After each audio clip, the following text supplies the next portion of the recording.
Auzubillahiminasyaitonirrajim. Bismillahirrahmanirrahim. Assalamualaikum warahmatullahi wabarakatuh. Hai, saya Nur Syazwani binti Rosmawi.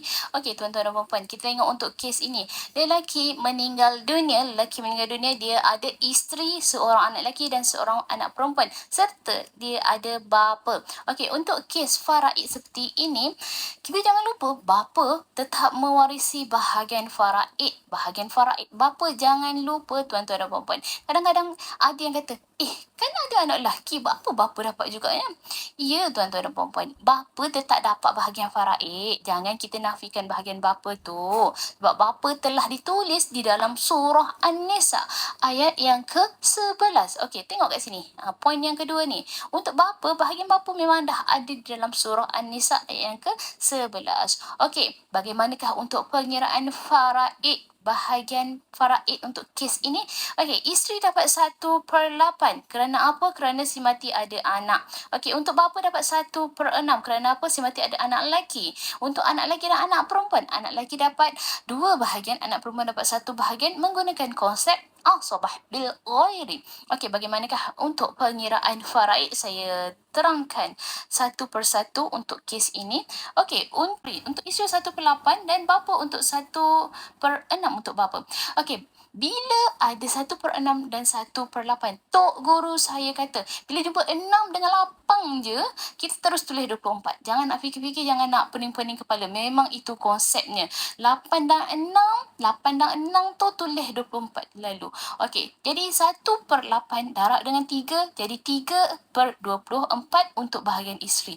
Untuk bahagian bapa, 1/6 darab dengan 4, jadi 4/24 untuk bahagian bapa. Jadi selesai untuk kes isteri dan bapa. Selesai setakat ini saja.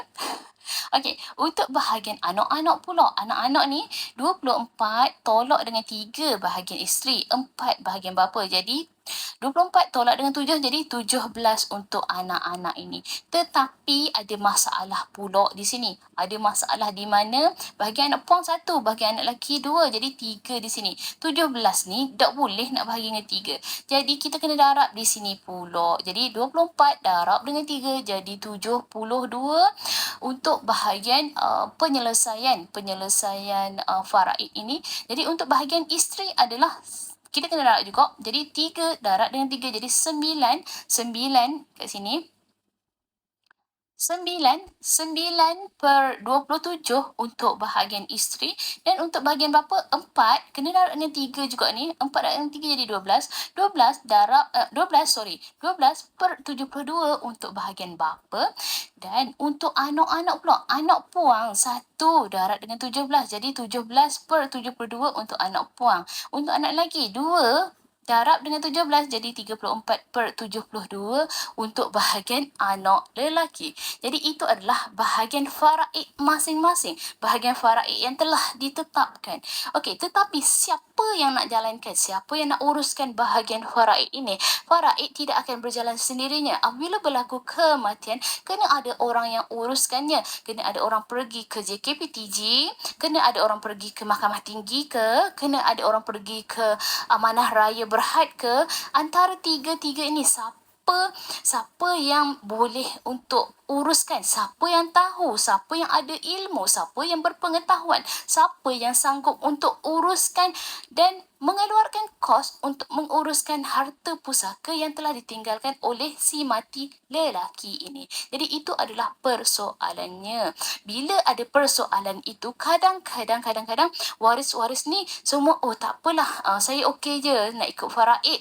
Memang saya nak ikut faraid. Tapi siapa yang nak uruskannya? Siapa yang nak pergi uruskan, pergi ke JKPTJ, pergi ke Mahkamah Tinggi, pergi ke Amanah Raya Berhad ke, antara tiga-tiga institusi itu. Ataupun nanti lepas selesai semua dapat LA, semua dah dapat letter of administration, siapa pula yang nak pergi tukar nama semua ni? Siapa yang nak ambil cuti? Siapa yang sanggup untuk ke hulu ke hilir? Siapa yang sanggup travel? Siapa yang sanggup untuk naik kereta, drive, pergi tempuh tol sebagainya? Siapa? Adakah bapa? Adakah isteri? Adakah anak perempuan? Adakah anak lelaki?